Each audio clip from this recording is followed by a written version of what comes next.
Welcome everybody to the Sisu Mouthguards evening show, a brand new part of Roller Derby World Cup 2025, coming to you live right now from Olympia World in Innsbruck, Austria. I'm Bob de Quickly and I'm joined by Dork Mistress, and we're here thanks to the wonderful hosts, the Fearless Bruisers of Innsbruck.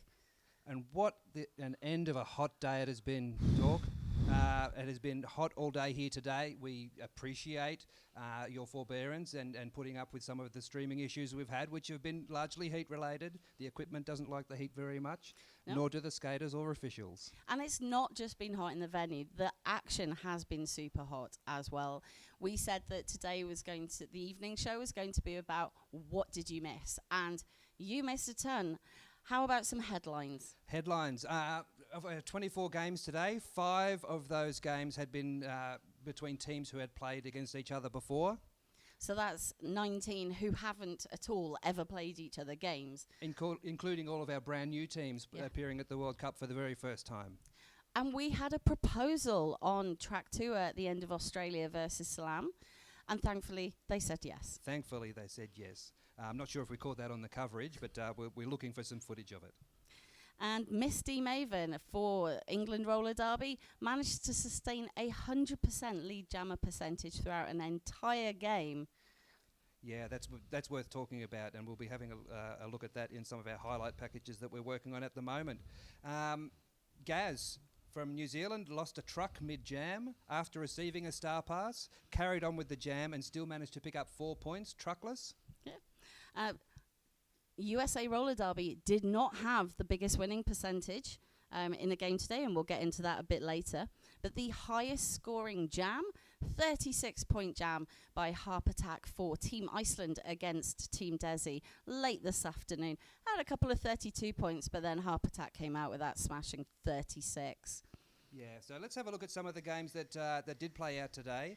Some of the big margins, as you would expect. USA Roller Derby defeated Chile with quite a margin, 421-point margin, 455 to 34.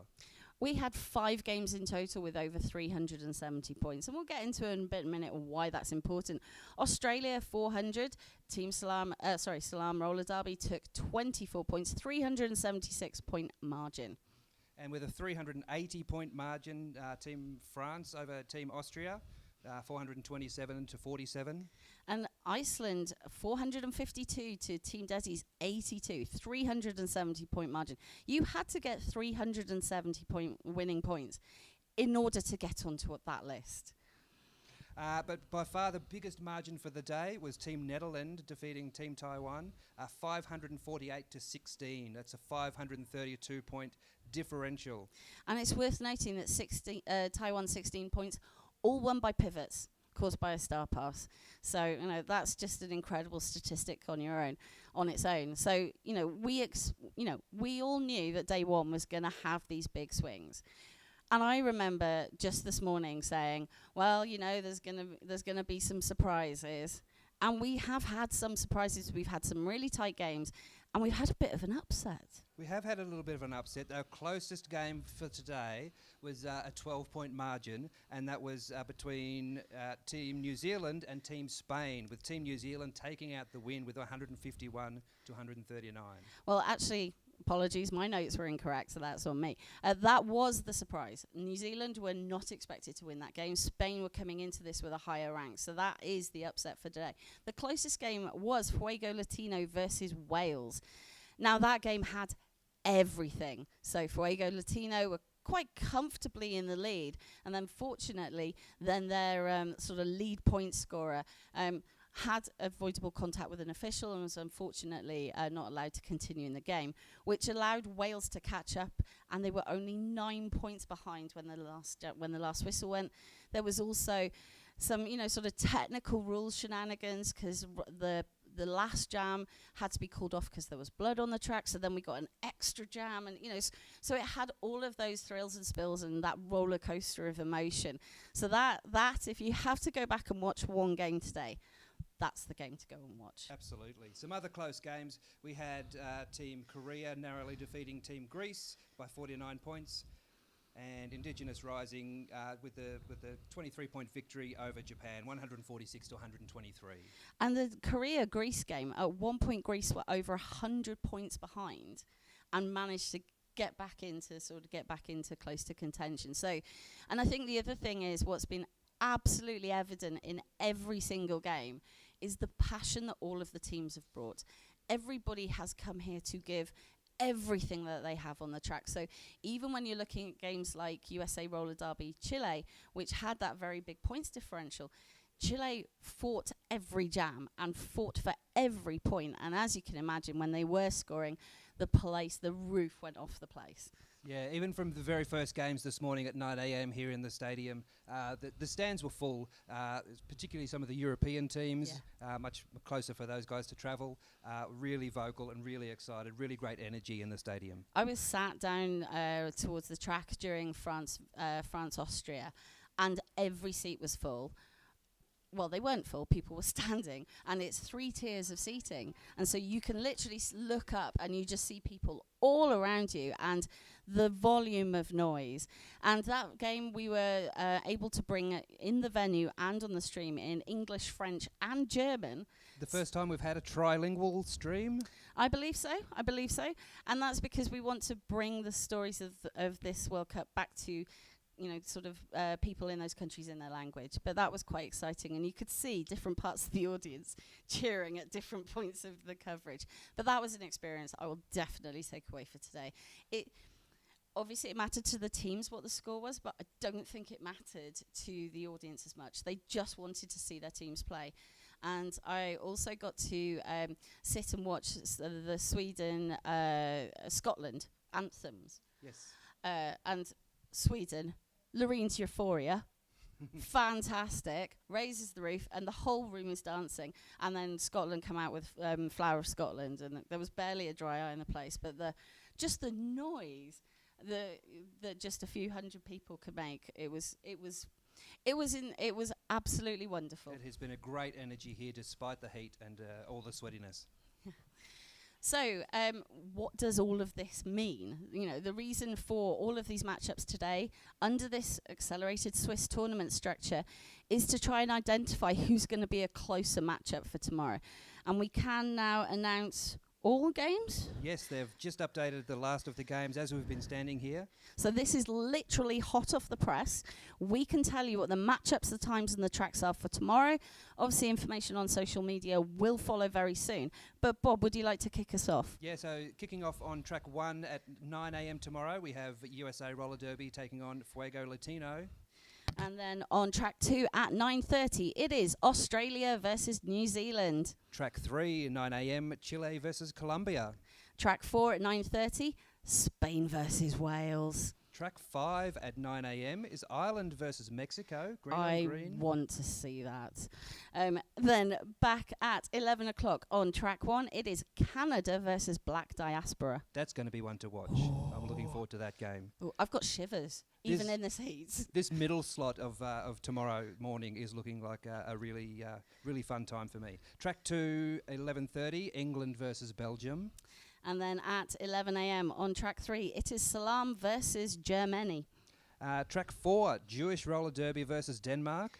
And 11 o'clock on track 5, it is Scotland-Austria. That's going to be the 2 loudest supporters in the same room. I'm bringing ear defenders, not earplugs. I don't know. I think France versus Finland on track 1 at 1 o'clock is going to be pretty noisy.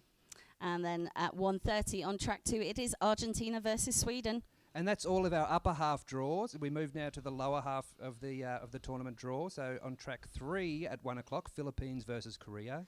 Philippines had a very strong performance today, and Korea did really well. So that's going to be super tasty. And then at 1:30 on track 4, it is Netherlands versus Portugal. Another one to watch. I'm looking forward to that one. Portugal have historically had quite a strong team. So yeah. Yeah, track 5 at 1 o'clock tomorrow afternoon, Italy versus Norway. And then at the next set of games, so this is like the 4th set of games for the day, at 3:30 we have Switzerland versus Iceland. Now they've played each other back in 2016, and they are both very different teams since then. Absolutely. Track 2, we have Czech versus Indigenous Rising. And then 3:30 on track 3, we have Brazil versus the West Indies. Possibly the most fun game. I think most fun songs, vibe. It's on my list to come and watch tomorrow.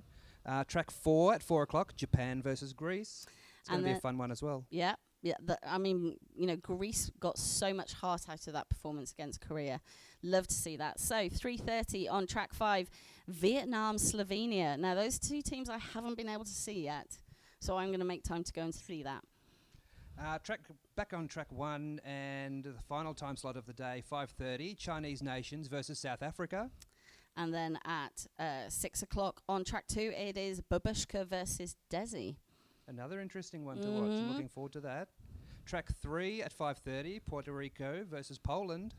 And then the final game of the day, game 24 of day 2, at 6 o'clock. It is Taiwan versus Latvia. So there's some really interesting matchups there. A lot of teams who would never have played each other before, never come close to each other geographically to play each other before. And hopefully, if you are the analyst that I am, I'm looking at that and going, there is a lot of close games on there. There's a lot of close games and a lot of opportunities for movement because remember on day 3 we're combining the upper and lower halves of the draw based on wins and losses and then by score ratios. So there is room to move within this tournament rankings yet. So at the moment in the top half, USA has the highest win ratio as well as the win point. In the bottom half, it's Team Netherlands, and they have an even better ratio. So, it's going to be really interesting if they both take the win tomorrow. How does that differential affect them? Because Netherlands could go up into that sort of top final day 3 with 2 strong wins. Absolutely. So what we're going to do is let you all go and recover from 12 hours of incredible roller derby. I'm going to possibly live in the cold shower. The stream team are working at the moment on getting all of the games from today put onto the video on demand, so through your normal streaming pass, but head to rollerderbyworldcup.live. If you haven't purchased your streaming pass yet, you can still purchase a pass for the entire weekend. And we want to reiterate the support we've had from people through the community Discord server, which is Roller Derby World Cup 2025. We appreciate it's frustrating when we've had a couple of feed dropouts or it's not been what you've been hoping for, but we are doing the best that we can, and we've had a lot of amazing support and engagement. So really do tell us how you're seeing these games, what's going on, who's standing out to you. So use that Discord server as a way, because the stream team, the announcers and the producers are looking at that. We're being able to shout out watch parties at home. But again, we really appreciate everybody being really supportive and flexible today. But the games, as you say, Bob, will be going up overnight, and you can catch up on all the action that you've missed. I've been Dork Mistress. And I'm Bob DeQuickly. See you tomorrow morning at 8:40 Central European Time, 7:40 in the morning in the UK, 2:40 in the very, very early morning Eastern Standard Time.